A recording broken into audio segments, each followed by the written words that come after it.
Hello, ladies and gentlemen, and welcome to episode 21 of Capes and Commentaries. I'm your co-host, Nathan Kennedy, joined by Tyler Baker. And Tyler, I got some authentic bedhead going on because, I mean, if we're going to do a show about Saturday morning cartoons and the like, I got to be accurate. Actually, I just rolled out of bed probably about half hour ago. And you're wearing a classic 80s wrestling T-shirt as well, too. So, we're going back to 1985 here.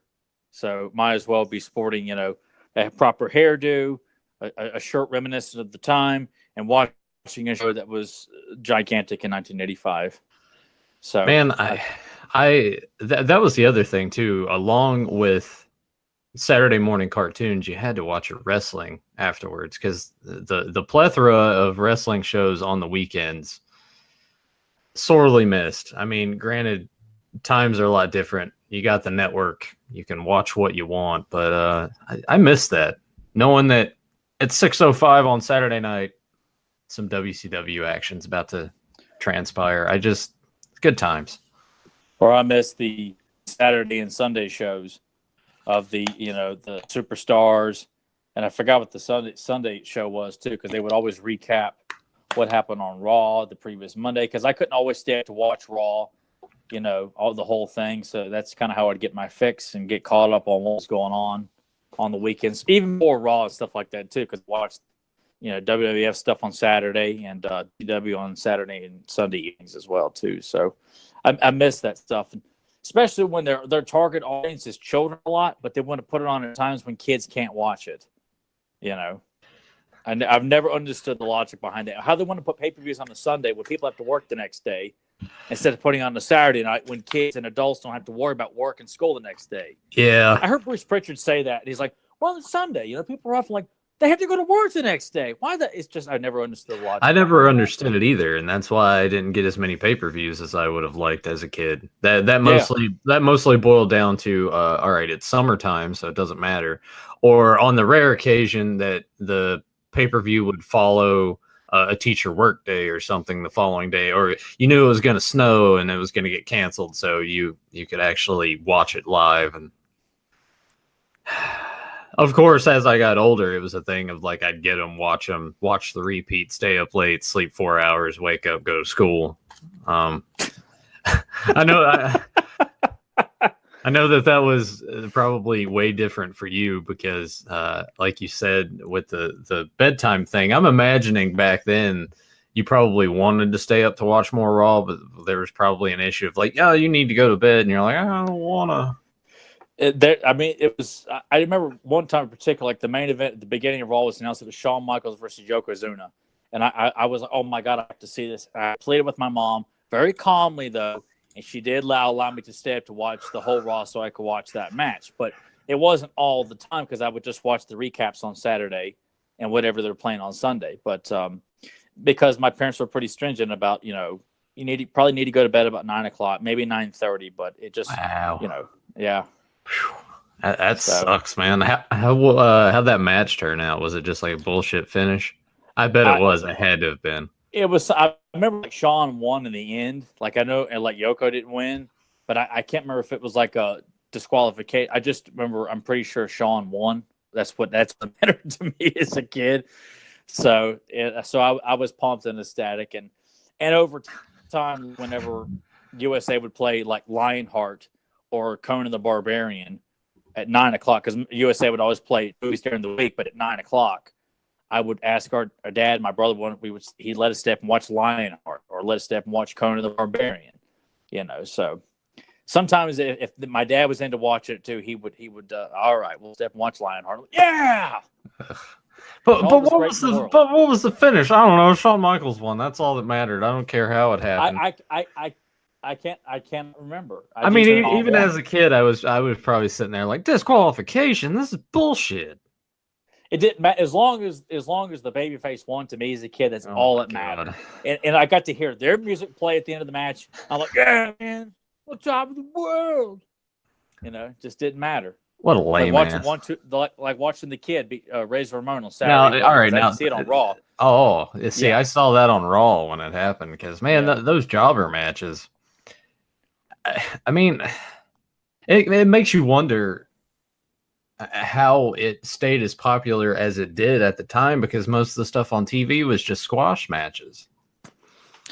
I bought into it every Saturday, watching it, hoping that, this, what I didn't know was a jobber, was going to beat Ted DiBiase, or he was going to beat Mr. Perfect, But I did figure it out, because in my eyes, though, not because that's how it, but like the heels were so tough that they were almost unbeatable unless the Hulk Hogan came along or something like that. Like that's how I saw it. Oh man, I think even as a kid, I looked at it just and totally different than you. I can imagine us as kids sitting in a room, and I would just be totally annoyed with you.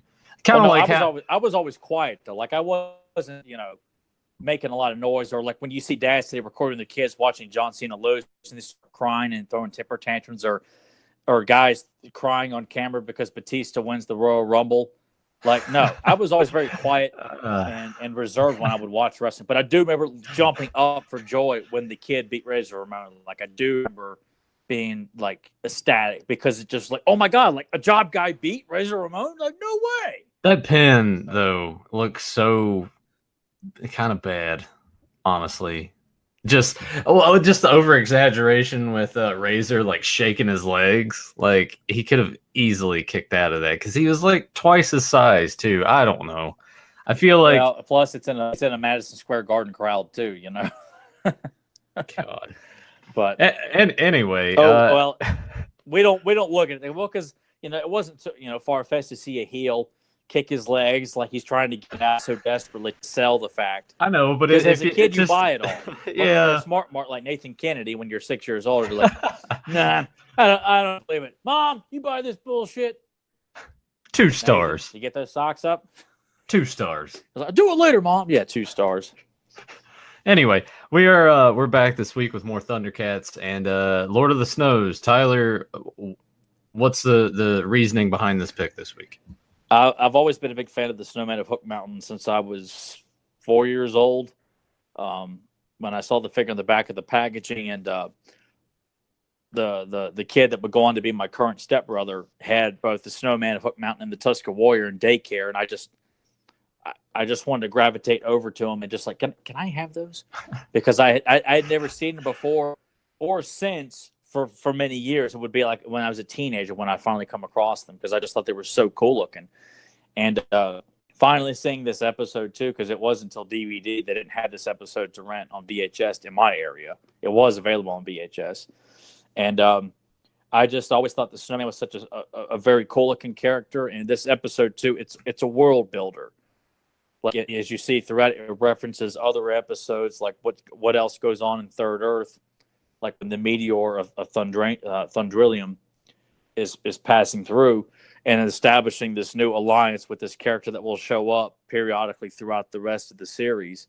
It's just fun because it's such a well-done introduction of building up this combative alliance and friendship, the Snowman and Lion-O. They're very well written. There's a lot going on in this episode of like this build-up just trying to get to Hook Mountain. It's just such a tightly packed episode, and it's I just think it's a fantastic episode with a character that's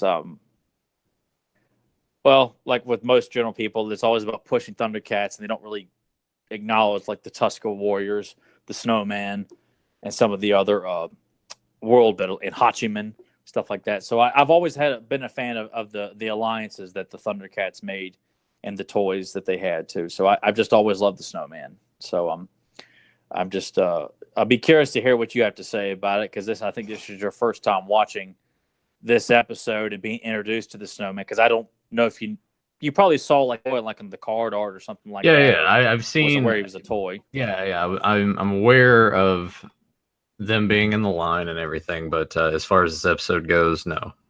Going into it, well, I did watch it last night, so I can't say I'm going into this fresh, but yeah, I would say also too, before we get going, if you are new to the channel, hit subscribe. If you're joining us from Podbean, or if you're checking us out on iTunes, give the YouTube channel a shot, and maybe pop in and watch us live.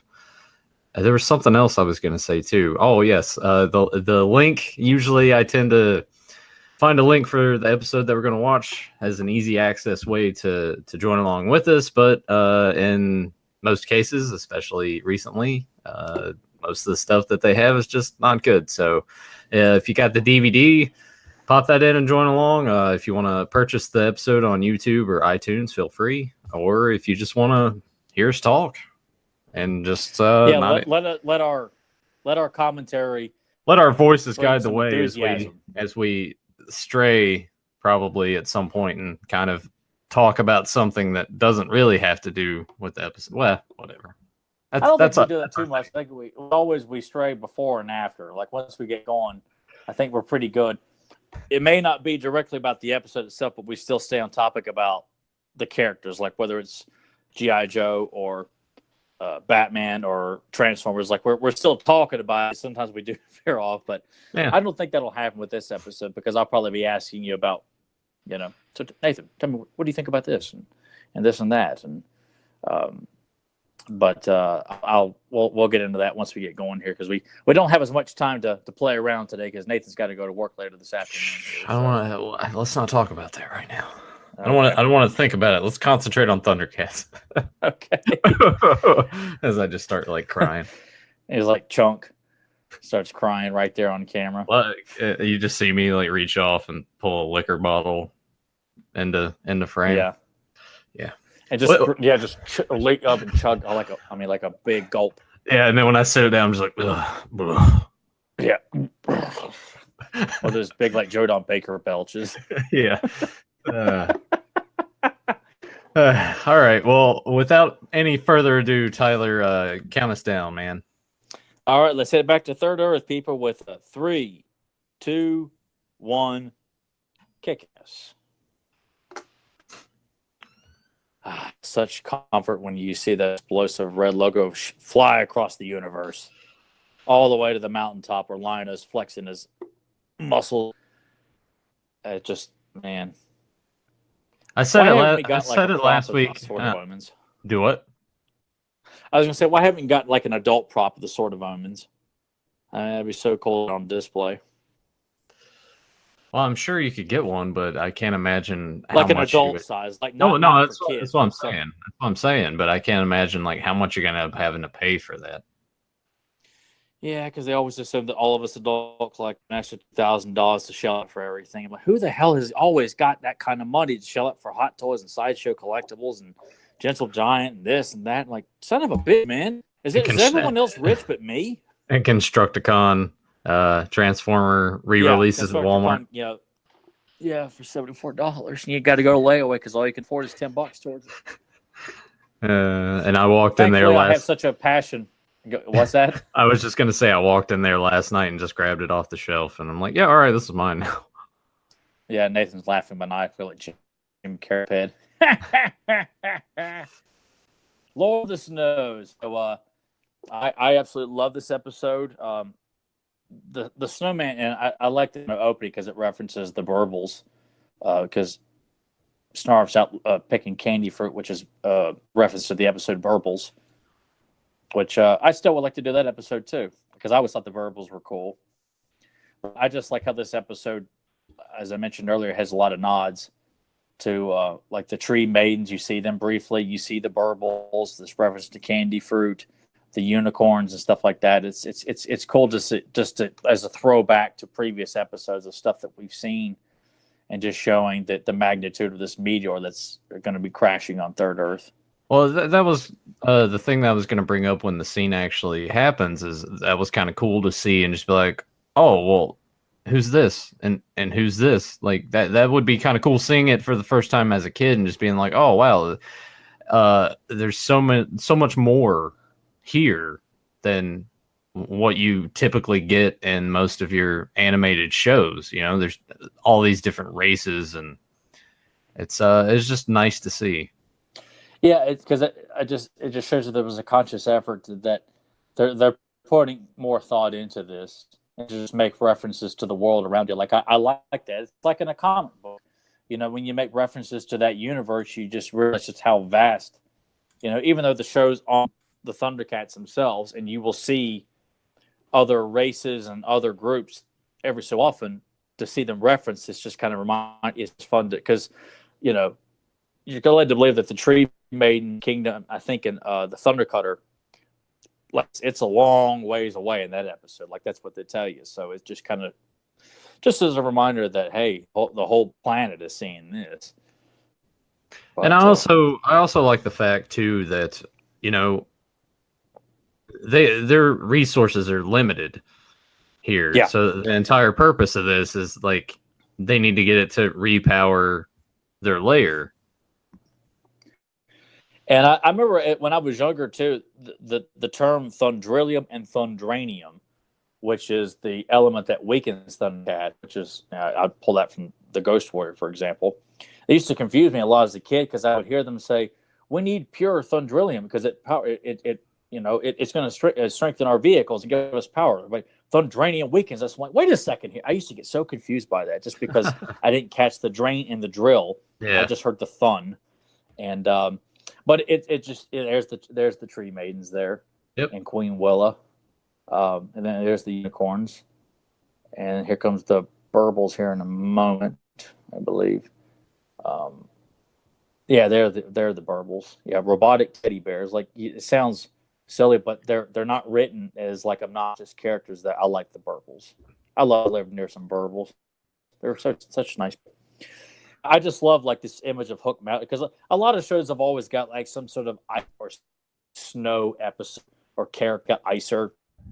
Even G.I. Joe's got snow characters like the Snow Serpent, Snow Job, and Iceberg and stuff like. So it's always fun to see. Batman's got Mr. Freeze, so it's kind of fun to always see. What kind of because you see that I don't know what I'm gonna call it cliches, but regular things that you would see in a lot of animated shows, and I just love the whole idea of Hook Mountain.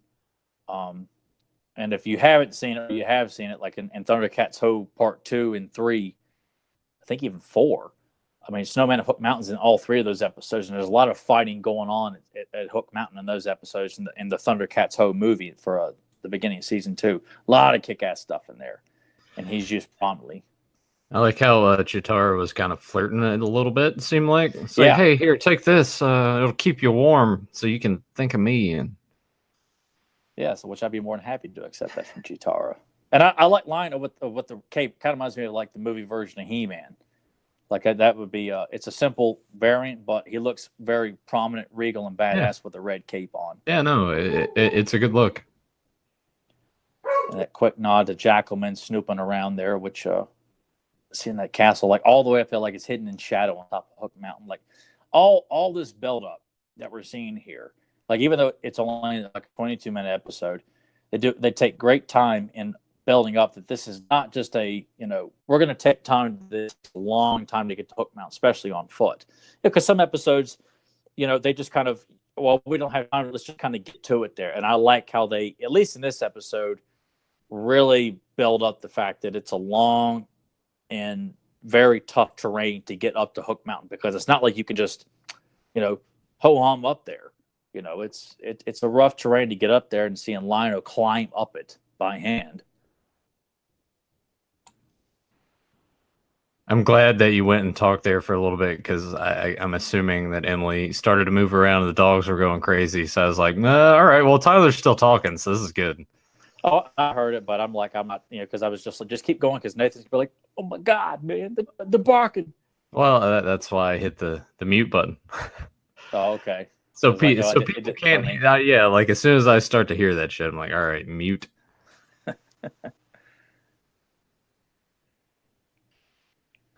Castle Plundar. Yeah, it's just the cool art, the thought that went into it of these looks is just. I said it before last week. I would say animation wise, this is probably the best out of all of these shows. During this time period, you would really have a hard. I mean, it would be a strong contender in court amongst all the great animated shows of the '80s, because of not just the opening and the music, but just the whole episode itself. I mean, it was just very fluid, very beautiful paintings they would use to expand it, and then all like the exposition scenes like this of the mutants just talking about how they're going to attack Lion-O. Like, it looks great. Their mannerisms. I mean, everything's just animated so well. And of course, as Nathan may not know, this is Vulture-Man's first appearance that's coming soon. And the only thing that bothers me is because Vulture-Man's voice is not the voice that he would have later on. Like, his voice is completely different here. And well, all right. Well, when I saw it, do you prefer this voice over the one later, or do you prefer that one? The one later, it's not because that was the one I saw as a kid, but because that's like this one. In some shows too, they're still trying to figure out, the voices for characters. Like Slythe, Monkey, and Giacomo were all figured out from the get-go in the episode Exodus and the Unholy Alliance. Vulture-Man will show up again in a few more episodes, and he's got his quintessential, voice. It's not a very good impression, but that's I think it's a feliner. I think that's when he shows up again with Rotaro. But that's the quintessential Vulture-Man voice, and I know we'll get to that at some point, and Nathan will get to hear what Vulture-Man really, because that's how he sounds throughout the rest of the series. Like after that, like this was just kind of a pilot voice, I guess you could say, for Vulture-Man. But it's not bad by any means, but it's just not as great as what he would eventually be voiced like.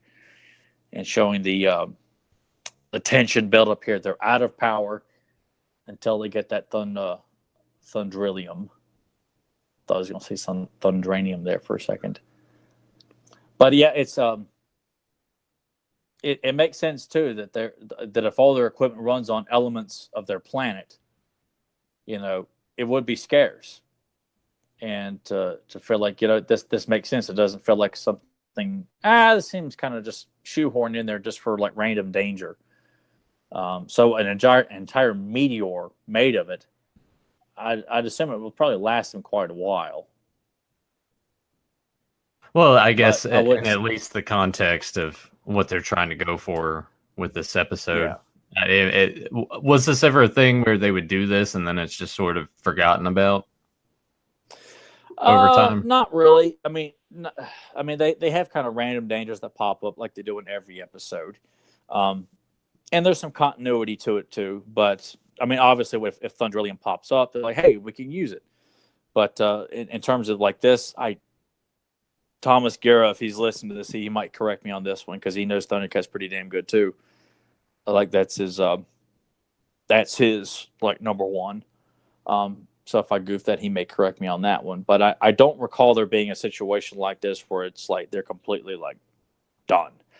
And plus, I'd also like to think, too, the fact that the Burbles helped them build it, that not every absolute thing of the Cat's Lair would run strictly on Thundrillium, when the Burbles, probably supplied them with other energy resources as well. But that's just kind of thinking about it, logically and based on what you've seen, just kind of having fun with it. If you pick it apart too much, then you take some of the fun out of it.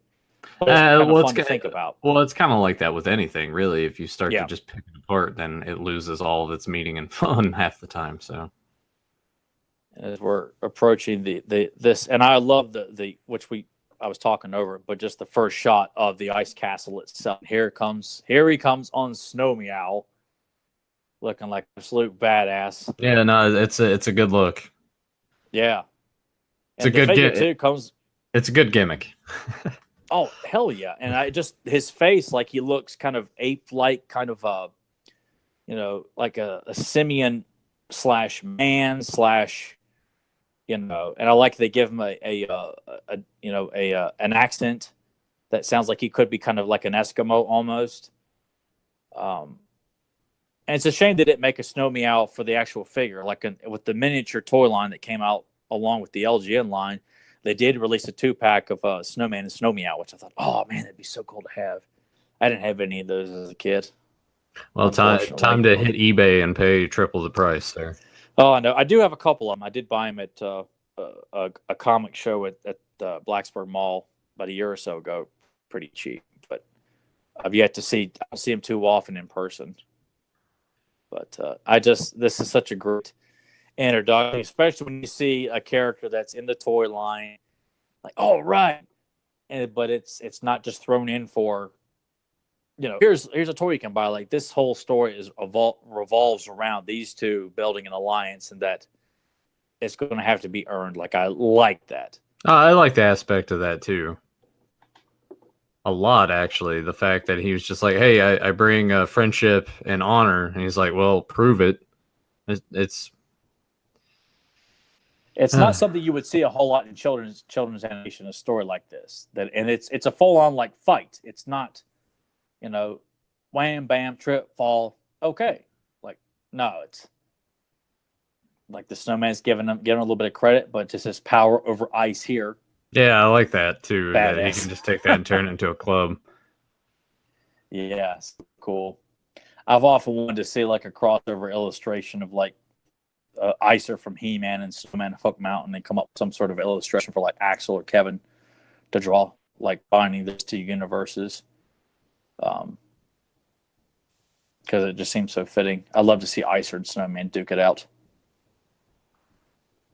And just his whole visual look with, the big kind of knight's helmet with the visor, the face guard, and he's got the ice shield, and he's just such a big, imposing character to begin. And they come out on a giant tiger or a giant cat, like a leopard or a snow leopard or something like that, about the size of Battle Cat. It's just like, God, it just makes him look so, so cool.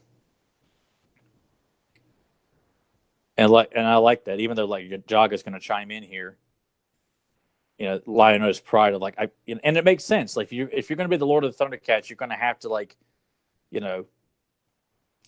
it's good that he just kind of like. It's good that he realizes that he needs to prove himself as a leader. Yeah. Not just it got handed to him and he's running with it and he can be an asshole.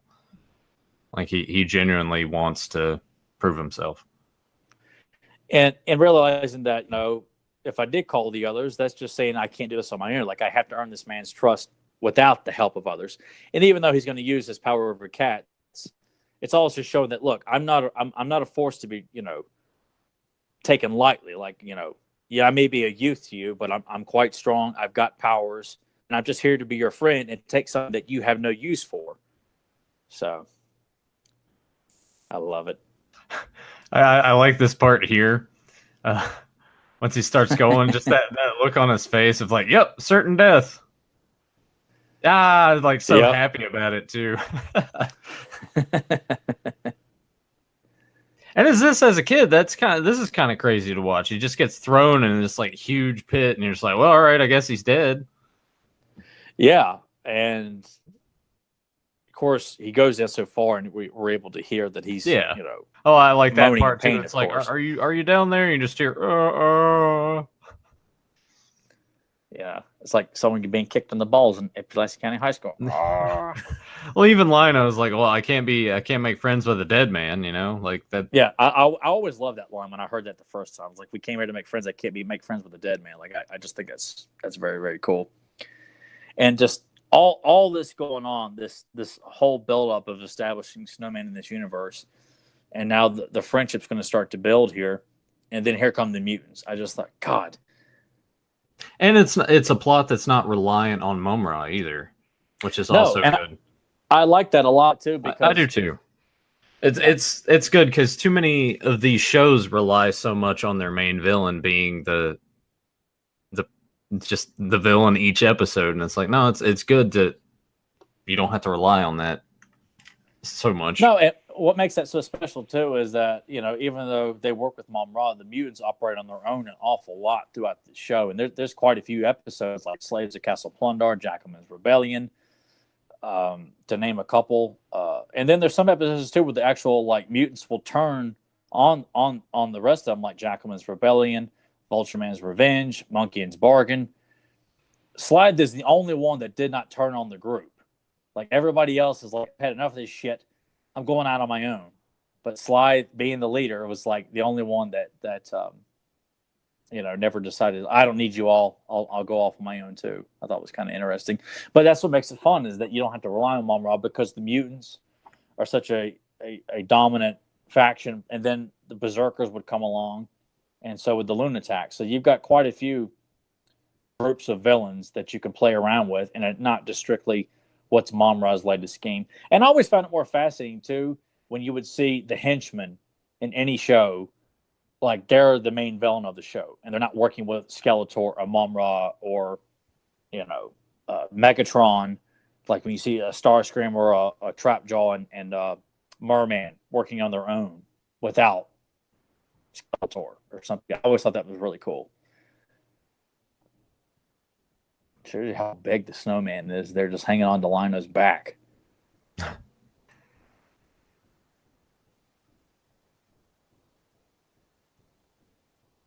Snowmeow just like getting its shit in. Yeah. Which, he's always portrayed so strongly in these episodes, and it really is a shame that they didn't make a Snowmeow with the actual toy line, because he's always written very cool, just as a very strong steed anytime he shows up. And I really wish they had done that. And hopefully, if Mattel decides to pull the trigger and stick to it and give us more Thundercat classics, that we would get a Snowmeow and a Snowman like 2-pack, and get all the mutants. Yeah, we'll just hit up Joe and get him to paint you a Battle Cat. Yeah, Joe, we can't have a Snowmeow as a Smurf or something like that. We can't have that. We need to have a full-on Snowmeow. Maybe that's what it was. We would need to have. Joe would probably just need a Battle Cat or a Panther, and paint that white and blue. Yeah, I think Joe could do it with a. Yeah, Joe, if you're listening to this, I'd be curious. Do it just. If Joe happens to have like an extra Battle Cat, that's what he should do. He should sell a Snowmeow using a Panther. God, man, I'm tired of being right. It must be exhausting. Here's the Thunder Tank to come in and kick ass.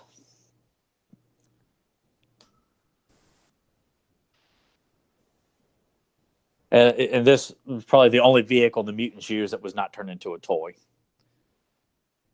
So that's kind of surprising. There's a few things in this episode that didn't make it to the line. Yeah, the Flying Machine would show up again in, I think, Jackalman's Rebellion. But they would use like the Nose Diver, the Thunder Cutter, or not Thunder Cutter, the Nose Diver, the Sky Cutter, and the Fist Pounder. That would be like the prime vehicles for them. And I love this conclusion here. You see Snarf and Snowmeow. Like the dialogue is just so well done. Like it's not hammy or silly. It's very mature. This panning shot here too. I mean, all of it. It's so well shot.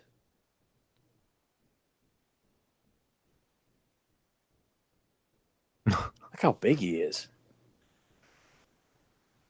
Snarf, just not liking that too much.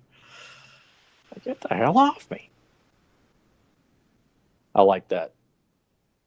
It's just so cool.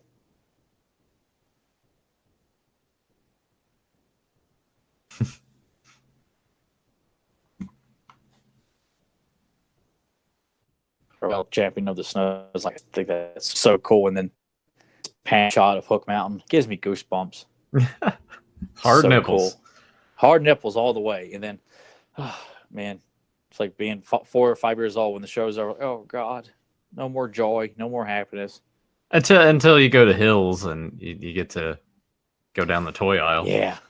But see, when I would see this, would always be early in the morning, and it was just like you just would grasp to anything like Silver Hawks and Bionic Six and ThunderCats. Like, oh man, like it's like you've got absolute joy for 30 minutes, and that 30 minutes just goes by. You're like, oh God, what do I do now? I got to go to school. Shit. See, now I'm in the same boat because doing this, and it's like, oh, I get to go to work now. Fantastic.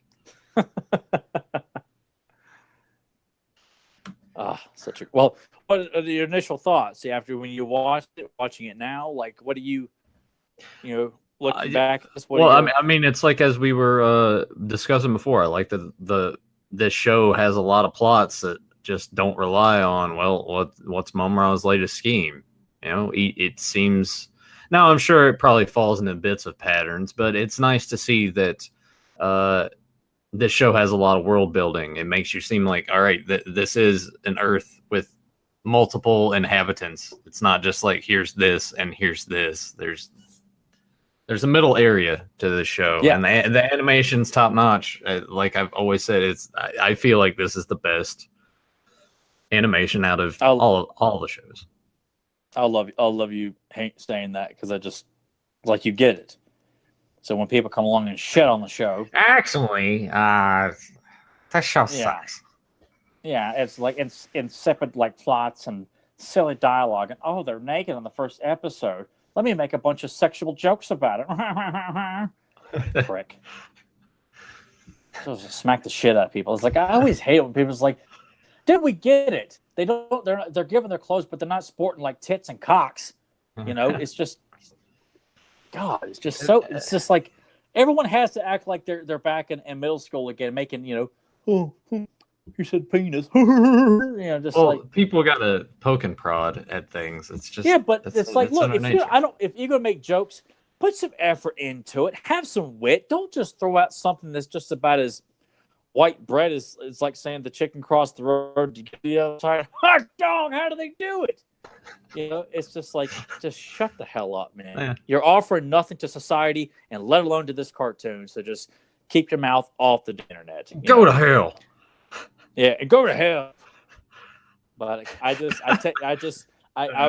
have said before, there are people out there whose sole purpose when they talk about ThunderCats, He-Man, G.I. Joe, Transformers, Sonic 6, Brave Stars, Silverhawks, is they want to shit all over them.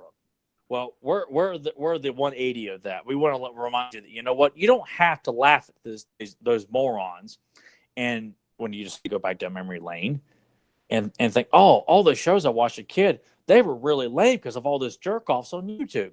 You listen to us. No. There is balls big enough to come in a dump truck with every single one of these shows. Who did you steal that from? Terry Funk. Okay.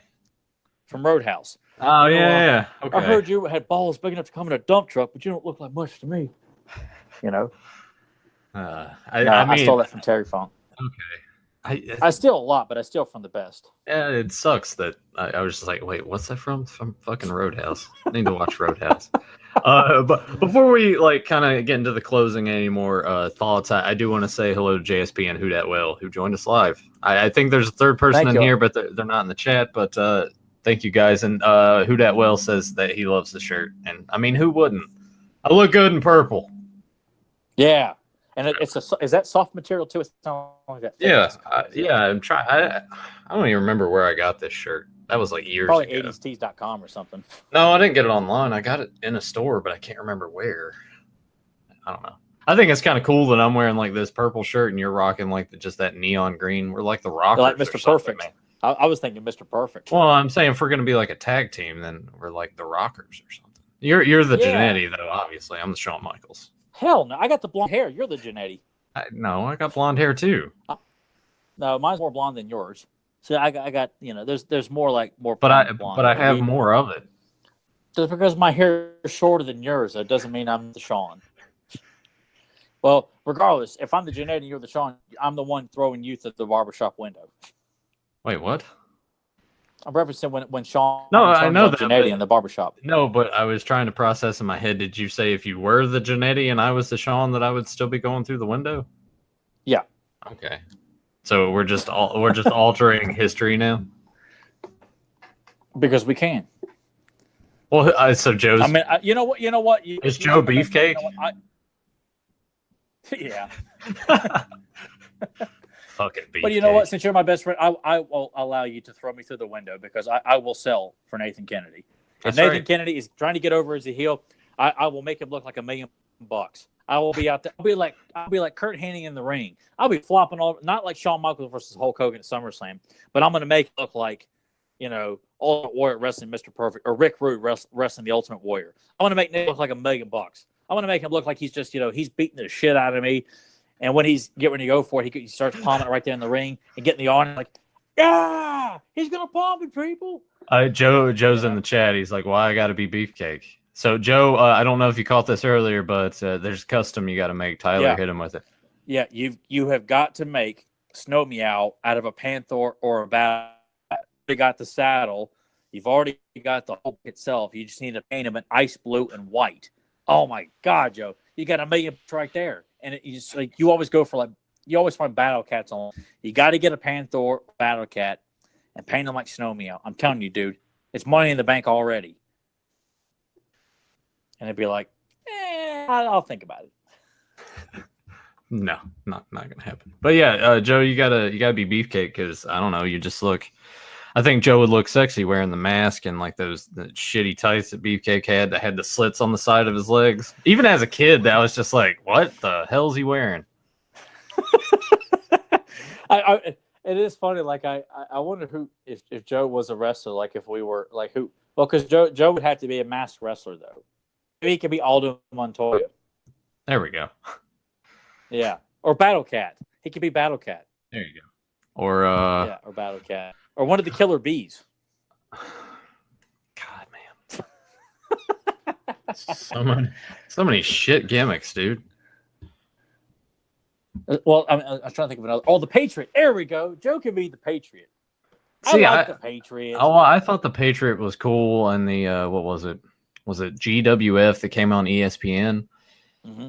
And then like he showed up in WWF, and I was like, he sucks now. Like I like to WCW tagging with Buff Bagwell. Oh god, when it was Marcus Bagwell. Oh yeah, I forgot about that too. Yeah, that was when I first saw them. They were like a red, white, blue tag team. I thought this is great, man. They tried so hard to push Bagwell back then. They're like, look at this young kid, this upstart. He's teaming with Sting. He's won the tag titles, and then it's just like they forgot about him. And then he was like Scott Steiner's lackey. Porn. Yeah, that too. What a weird scene that is. He like puts like paint on his face, and it's just like terrible. Because I heard about it as a kid, like middle school and stuff. They're like Buff's into porn, and you go and you watch, and it's like it's not really a softcore porn. It's just sort of like it's like one of the like Showtime porns where they like you'll see tits, but it's just kind of implied like. You know, riding, and you don't see any stuff like that. Well, yeah, it's like they're naked. Let's talk about this kind of stuff. They're just well, Jesus Christ, man. God, I never thought of like they were talking about intercourse in the ThunderCats commentary. Well, we're all adults here, people. So yeah, sorry for any of the kids out there that watch our shows. I kind of feel like by now, if just consider us the sex ed of like cartoon commentaries. You know, if you got kids. You know, if you're uncomfortable talking about it, just listen to us. We'll show them the ways of being men. Well, I was gonna say if I would feel by now we're 54 episodes into Beyond Retro, 21 episodes into these. If you kind of don't know the content that you're getting, then it's sort of like at your own discretion. So I can imagine just some kid listening to us and like laughing, and his dad like, "Here's I heard porn." He turns in your dad, "Turn that off." Yeah, turn that shit off. We're going to Target. Referencing something years ago. Trying to get the jump on me. Yeah. If we ever like a Star Wars discussion about something, which I know I found out, and I don't know if Joe put the kibosh on that one because I don't know if Joe's too anxious to talk about Star Wars. Like when I say Star Wars, I mean like original trilogy. Yeah. No, we're not acknowledging all the horse shit prequels and all these like newer movies. Just that trilogy because that's all exists to me. But yeah, well, I'm sure we could find a logical reason to bring up that midnight trek to buying Revenge of the Sith figures. I mean, so much money. Yeah, we'll just I don't know. We could just bring them up randomly. We don't even have to talk about Star Wars. Yeah, I guess you're right. So Joe, you're in the safe. You're in the clear. Well, he just said that he can do the original trilogy. So there we go. Oh yeah, that's all we. Oh, by the way, I saw because I know we talked about it a while back. And Joe was like, I haven't seen it, guys. I'm gonna get out of here. He hated The Last Jedi. I'm like, God, see, now that's something I need to get Joe to elaborate on. Joe just tells someone in a random comment on Facebook, it was a piece of shit. I'm like, Joe, we need more than that. And like, it's not too often Joe comes out and says something's a piece of shit. Because most of the time Joe's trying to find something positive to say about it because he's probably practical that way. When he said it's a piece of shit, I'm like, oh, Joe, you have to elaborate. Because I can't get enough of people trashing that film. Like even 10 years from now, it's never gonna. Like I'm fed up with people like trashing Batman and Robin. Like everyone who is involved in it has apologized for it. No one apologized for Last Jedi. So until they do, anything's fair game. So Joe, we got to hear a more vocalization of you shitting all over that film. Well, maybe we can ask him about it tomorrow on Beyond Retro, Sundays at 2 p.m. Link down below. For our first of 4 Halloween horror movie related episodes. Yeah. I might have an interesting prop set up behind me tomorrow. Figure it out, see how it looks. But another My Little Pony. Yeah, that's it. Yeah, I know it. A Beetlejuice figure by chance? Perhaps, maybe? No, not a Beetlejuice figure. Ah, damn. We'll just have to wait and see for tomorrow. You know what? I need to buy it, but I'm kind of thinking for next week for the show. No. When is Danielle supposed to join us for Batman? I don't. That's got to be coming up this month. I don't know. Well, we'll have to get with her. I know she said she was going to put it in her schedule. But then I also thought about too, like. See, I was thinking I was thinking that was going to be like today. For some reason, I want to say it was the 6th, but it could have been the 13th. I don't know. I was thinking it was more like mid-October, I thought. But, well, we need to even check with her to see if she's still available. Yeah, that too. And that's the thing, because now I might not be, because I might be like, oh, you got to work more overtime. And I'll be like, God, please. Yeah. Well, what did you have? Well, if you do have to work, we may not have time to do a whole lot, like a 2-hour movie. What do you have in mind? I was thinking Brave Star. Oh, yeah. Hell yeah. Yeah, let's go ahead and do that. We'll plan that for the next episode of Capes and Commentaries proper, but if things work out and Danielle, maybe we'll do that commentary. If there's if time allots, we will do that. We'll figure something out. But if not, the next proper episode we'll tackle Brave Star. Tyler, you mull it over and figure out what episode you want to pick, and I'll purchase the set and we'll off and running like we usually do. Right. I think I got like an episode in mind of like of what to do already. This is exciting. Maybe I was gonna say maybe Joe would even join us for Brave Star, perhaps. Maybe we'll talk. Joe will talk. Yeah. Beefcake, we'll get back to you. sit by your phone. Wait for that call. Gangrel. Yeah, wait for. If Beefcake's ever in the Hall of Fame, that's going to be like the saddest day. People thought it was bad when Coco Beware got in. It's like, no, Beefcake getting in? No, that's...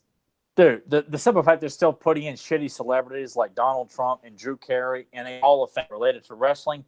No, I will gladly welcome a Beefcake into Coco Beware because Drew Carey does not need to be acknowledged with anybody going into a WWF Hall of Fame. So...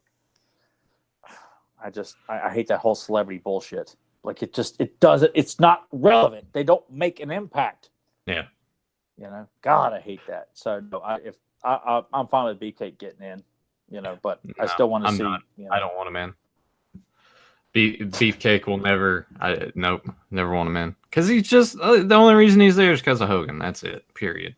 Well, I mean, there's no talent. He's a shitty promo. I don't even know how he got like the barbershop because. Most of those were bad. The only thing anyone ever remembers about that is the Rockers splitting up. That's it. No one else can think of a memorable episode. I think that was just to keep him on TV because he was injured, I think. Yeah. I think that's the reason he did the whole barbershop thing. Yeah, but still, it sucked. Okay. Anyway, Beefcake sucks.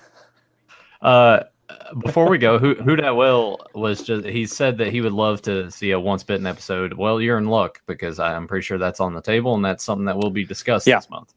So, yeah, because we're other than tomorrow, I think at the Halloween new one that's coming up, we're going to try and double up and do of the 4 Saturdays in October. 2 of those are going to be double features. So we'll make Once Bitten one, Rawhead Rex in one.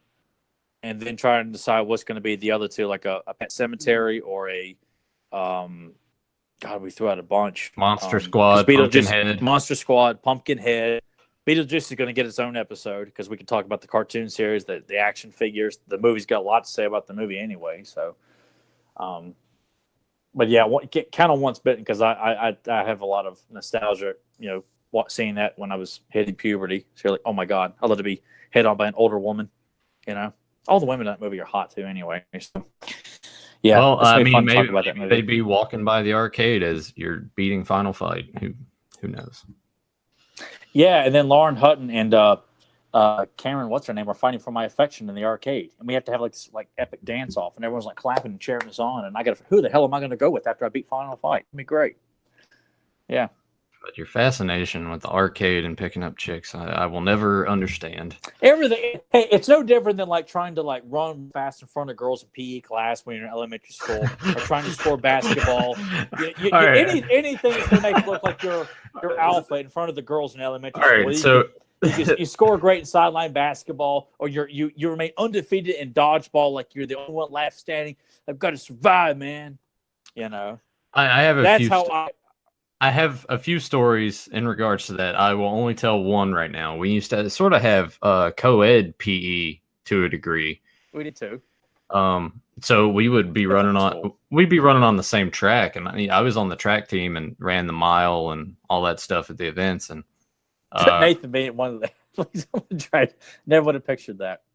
Yeah, I ran the mile, the 800, and then I was on the mile relay team. So like you, I was kind of like, all right, girls around, not necessarily got to run, but you got to look good. The only problem was I have a tendency to be a very gassy person, so I had the running farts. And they were a distance away, so I'm pretty sure they just ran and called it good. Yeah, it's in my mouth. Damn you, Kennedy. They start coughing and everything. Yeah, sorry. So there's my one story, but I do have a few others, but maybe I'll share those tomorrow or another time. We'll get back into that. But Tyler, any closing comments before we go ahead and wrap this up? I'm just very thankful that we have got to do ThunderCats. You can bet your ass we'll be coming back to ThunderCats, because we just want to, with all these shows, remind you that there's morons who say shit. They don't know shit. And that these shows kick ass, and that, they'll never die. I think they deserve to be treated with great respect. Not just for nostalgia, but because these are some well-written shows with some heroes, kick-ass villains, great stories, fun dialogue. Yes, you've got duds here and there. Every show that's been on television is guilty of it. Yeah. But I think ThunderCats as a whole is a very well-written show and deserves better. And Brave Star is another one that I think is heavily overlooked and is a very well-written show with some great characters in it as well. So I love ThunderCats. When we come back to it, I don't know if we'll do the Thunder Cutter, or maybe we'll do ThunderCats. Oh, no, we can't do ThunderCats Ho, because Nathan doesn't have that volume yet. Damn it. I can buy that too. So, just throw some money at it. Why am I working all this overtime anyway? Yeah, just throw money at it. What? I don't have that? Just throw some money at it. Yeah. That's it. Because Nathan's like the Scrooge McDuck of our podcast. It's just he's got his money bin. If he's not talking with us, he's just taking a dive in cash, and he's rolling. It's like Cartman. It's oh man, look at all this money rolling it around. He's got a swimming pool. I don't like having actual physical money anymore. I like just using my card all the time. I hate having to have cash. Yes, in certain scenarios, I'll if I'm going out of state or something, I'll take out couple $100 and just make sure that I don't have to use my card elsewhere, because then banks get weird about that. It's well, what are you doing down here? And there's options now, which is great. I can go in and just turn my card off, or I can be I'm going to be here on this date and this date. That way it doesn't reflect on anything. We've talked about so much weird shit on this episode. We talked about softcore porn, finances, Bagwell. We're your all-encompassing show. We will talk about anything and everything. Well, most everything and anything. It's all pop culture references or stuff that most of us can relate to, whether it's farting in front of girls during track, or hoping a pretty girl's going to acknowledge you for doing great in a video game, as pointless as that may have been. All right. Can I tell one more story? I don't know if we've talked about this before, but the SOL testing and my cousin John farting during the test and getting in trouble. Because they were very strict about once the testing starts, no one can make any exactly, can't make any noise. And he ripped the big ass fart, and I just I looked at him. I don't know. Or was it oh god? It was probably similar to that. It probably just eked out of him, and he couldn't help it. But the pressure was building up, and he just couldn't. Yeah, because like Was I'm it like set. one of those plastic chairs? So the vibration, like, Yes. Yeah. No, it was loud. And like the way the room was split up, I'm just gonna like here's the room. They had seats on this side, seats on this side. So there's basically like a walkway in the middle. I was sitting in the front of one of the aisles, and he was directly across from the other. So I heard the fart. Looked at him, and he just looked like mortified, like put his head down. And all the class started laughing, but like I couldn't stop, and he got in trouble for. I think he actually got like lunch detention for that. How crazy is that? Like, how do you? It was like, I didn't mean to.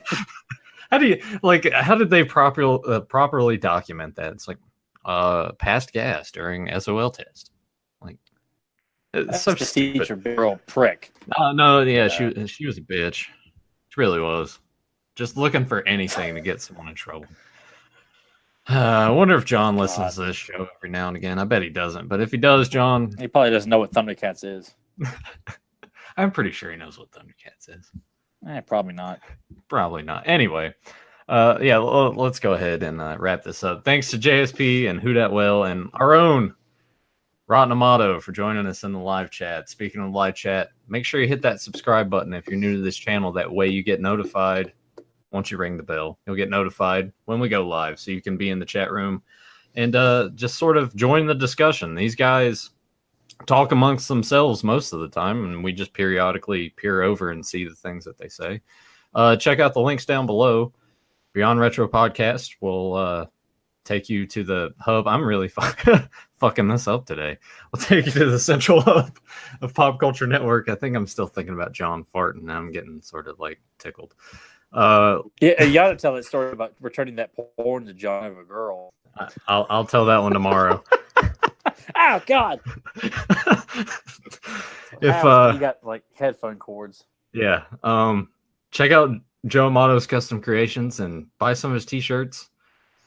Check out Fans of Power, the dedicated He-Man podcast that Tyler and Joe do every Sunday at 9 p.m. Eastern. And join us tomorrow for Beyond Retro. We're talking Beetlejuice.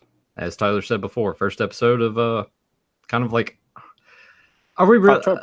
Yeah, October. I can't really call it a horror month because they're not. Most of these movies we're doing are not particularly just. Well, they're horror. Well, I mean, hell, we're doing Halloween Once Bitten. Yeah. They're not like we're not doing Halloween 5, people. Sorry. Maybe Joe and I will do that one. You guys can more than welcome to do an extra bonus episode, talk about the wonders and the magic of Halloween Part 5. Oh no! Hey, I'm with you. Michael Myers. Hey, Halloween 5 sucks ass. But Joe is just like, I don't know why he likes that movie, and yet he wants to give me shit for Snowman 4. I'm gonna kick his ass. that was a good. That was a good back and forth you guys had about that. As soon as I saw that, I was like, I can't wait to see Tyler's reaction. I made sure specifically at work that day that even if it didn't show up in my feed immediately, I would go and find that post specifically on the page just to see if you had commented on it yet. Oh man. Like, deliberately antagonizing me about that. Like, I'm going to smash his head clean out of his ass. That's what I'm going to do. And one last thing. I'm going to go all the way to parts unknown in Ohio and do it. Right in front of his favorite McDonald's. Oh, man. One last thing I did want to mention, because I always seem to, and there's like something in my eye now. Man, anyway, one last thing I wanted to mention before, because I always have a tendency to forget this. If you want to find us on iTunes, look up Pop Culture Network. That should, I haven't tried it, honestly. I'm sure you have, but it'll bring up Capes and Commentaries, Beyond Retro, and Fans of Power podcasts. So make sure you subscribe to that on iTunes. That way, I'm assuming they just automatically download from what I used to remember. I haven't messed with iTunes in so long. Yeah, if you subscribe on iTunes, because that's what I listen to Tell Them, Steve, Dave, and Bruce Pritchard podcast. If you subscribe, everything downloads automatically. So, and that we don't know. So if you do download that on that, that's great. But let us know you like the podcast. Let us know that you like what we're doing. We hear feed occasionally, but we'd like to know that, you're enjoying what we have to say. Don't be lazy listeners here. Just send us if all you have to say is 5 stars, I don't give a shit. Just say something. Let us know what you think. Leave a review on iTunes, like this video, share this video, leave a comment down below. Let us know some of your favorite Thundercat episodes. If you've watched that movie that Buff Bagwell was in, if you also had the running farts in front of girls, let us know. Just any of these memories. Yeah, and anything related with this podcast. Anything. Yeah. Just please acknowledge us.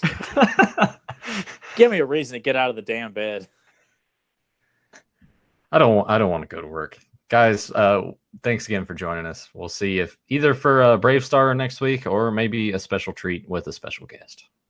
There you see go. you next time. We have no idea. Trick or treat.